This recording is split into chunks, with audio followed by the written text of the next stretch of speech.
नमस्कार दोस्तों, दुनिया आज एक बार फिर से खतरनाक मोड़ पर खड़ी है।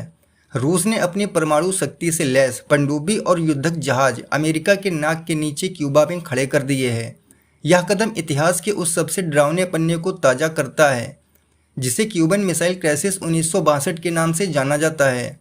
अब आपके मन में ये सवाल उठ रहा होगा कि आखिर ये क्यूबन मिसाइल क्राइसिस क्या है और क्या दुनिया तीसरे विश्व युद्ध की ओर बढ़ रही है। इस विषय पर हम विस्तार से चर्चा करेंगे, लेकिन पहले थोड़ा सा पीछे चलकर क्यूबा के बारे में जान लेते हैं। दोस्तों, अमेरिका के नाक के नीचे मौजूद यह देश क्यूबा की खोज सन 1492 में क्रिस्टोफर कोलंबस के द्वारा की गई थी और स्पेन ने इस पर कब्जा कर लिया था। इसके बाद स्पेनिश लोग यहाँ पर बस गए और अफ्रीकी गुलामों को लाकर खेतों में काम करवाने लगे। धीरे धीरे क्यूबा चीनी और तंबाकू का बड़ा उत्पादन केंद्र बन गया। लगभग 400 साल तक स्पेन ने क्यूबा पर राज किया। 1898 में अमेरिका और स्पेन के बीच युद्ध हुआ, जिसे स्पेनिश अमेरिकन वॉर कहा जाता है। इस युद्ध में स्पेन हार गया और क्यूबा को नाम मात्र की आज़ादी मिल गई, लेकिन असल में राजनीति और अर्थव्यवस्था पर अमेरिका का पूरा असर था।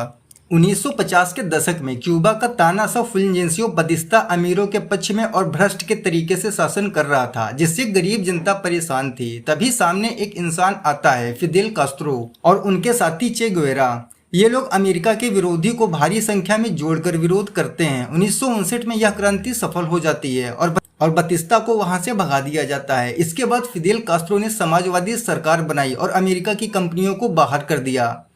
कास्त्रो के कदम से अमेरिका नाराज हो गया। अमेरिका ने क्यूबा पर पाबंदियां लगाई और सरकार गिराने की बहुत सारी कोशिश की। 1961 में बे ऑफ पिग्स आक्रमण हुआ, जिसमें अमेरिका ने क्यूबा पर गुप्त हमला करवाया, लेकिन क्यूबा ने उसे नाकाम कर दिया। इसके बाद भी अमेरिका शांत नहीं बैठा। क्यूबा को अपने कब्जे में लेने के लिए अलग अलग तरह से लगभग 600 बार से ज़्यादा बार हमले करवाए, फिर भी क्यूबा अमेरिका के सामने टिका रहा। इसके बाद क्यूबा ने रूस से दोस्ती कर ली। तब रूस ने क्यूबा से कहा, तुम टेंशन मत लो, हम तुमको कुछ नहीं होने देंगे। 1962 में जब रूस ने क्यूबा में परमाणु मिसाइलें तैनात कर दी थी, तो अमेरिका और रूस के बीच तनाव बढ़ गया, क्योंकि अमेरिका ने गुप्त तरीके से पता कर लिया था कि रूस ने क्यूबा में जगह जगह पर भारी संख्या में हथियार तैनात कर दिए हैं।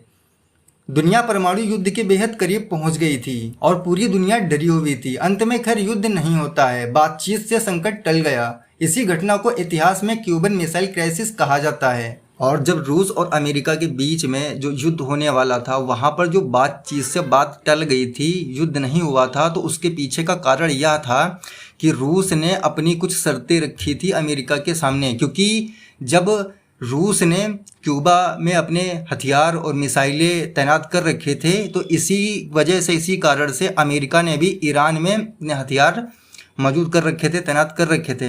लेकिन दोनों देशों में युद्ध नहीं हुआ। तो इसका एक रीज़न यह है कि रूस ने अमेरिका से कुछ शर्तें रखी, जिसमें यह था कि आप जो है ज़िंदगी भर कभी क्यूबा को परेशान नहीं करेंगे और उसको बिल्कुल भी परेशान नहीं करेंगे। एक तो ये थी, और दूसरी कुछ है ऐसे है कि आप ईरान से अपने हथियार हटाइए, और ऐसी कुछ बातें हुई थी।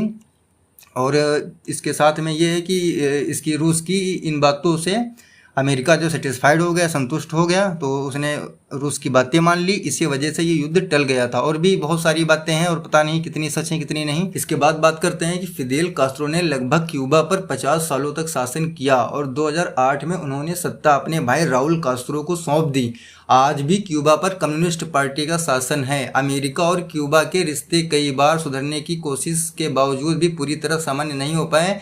मतलब कि अमेरिका ने क्यूबा के साथ अपने रिश्ते सुधारने की काफ़ी कोशिश की, काफ़ी प्रयास किया, लेकिन इसके बाद भी क्यूबा को पता है कि तुम हमारे नहीं हो, पहले नहीं थे, अब भी नहीं हो, ना कभी होगे। तो इनके रिश्ते अभी भी सुधर नहीं पाए, ना ही सामान्य हैं। और अब बात करते हैं वर्तमान समय की। दोस्तों, पुतिन ने अपनी न्यूक्लियर सबमरीन कजान और युद्धक जहाज एडमिरल गोरस को क्यूबा में खड़ा कर चुके हैं। इस मैप को देखिए, क्यूबा से फ्लोरिडा यानी कि अमेरिका मात्र 90 मील्स की दूरी पर है और यह दूरी कुछ भी नहीं है। गोरसको पर लगी जिरकॉन मिसाइल इतनी तेज है कि इसे रोकना लगभग नामुमकिन है। रूस का यह कदम सीधे तौर पर G7 देशों को जवाब है, जिन्होंने हाल ही में यूक्रेन का समर्थन किया था। आपको ये तो पता ही है कि रूस और यूक्रेन में पहले से ही युद्ध चल रहा है, काफ़ी समय से चल रहा है और इसी के दौरान अमेरिका यूक्रेन को लगातार मदद करता आ रहा है, चाहे वो हथियार सप्लाई हो, चाहे वो फंडिंग हो या किसी भी प्रकार की कोई भी मदद हो, अमेरिका पूरी तरीके से यूक्रेन का साथ दे रहा है। ऐसे में पुतिन का यह कदम एक रणनीतिक संदेश है, बेटा अगर तुम रूस के खिलाफ जाओगे तो हम तुम्हारे घर पर आके खड़े हो जाएंगे। रूस का मकसद मनोवैज्ञानिक दबाव बनाना है, लेकिन अमेरिका भी चुप नहीं बैठेगा। नौसैनिक टकराव बढ़ सकता है। इतिहास गवाह है कि एक गलती तीसरे विश्व युद्ध की शुरुआत कर सकती है। साथियों, रूस और अमेरिका के बीच यह टकराव सिर्फ दो देशों की लड़ाई ही नहीं, यह एक जियोपॉलिटिकल चेस गेम है जिसमें हर चाल दुनिया को तीसरे विश्व युद्ध की ओर ढकेल सकती है। 1962 में क्यूबन मिसाइल संकट टल गया था क्योंकि दोनों पक्षों ने आखिरी पल पर समझौता कर लिया था। लेकिन आज सवाल ये है कि क्या पुतिन और ट्रंप भी वही समझदारी दिखा पाएंगे या फिर युद्ध शुरू हो जाएगा। फिलहाल क्यूबा फिर से दुनिया के राजनीतिक का केंद्र बन चुका है और पूरी दुनिया की निगाहें वहीं टिकी हुई हैं। अब आगे क्या होता है ये तो समय ही बताएगा। इस वीडियो में बस इतना ही, मिलते हैं एक नई वीडियो के साथ।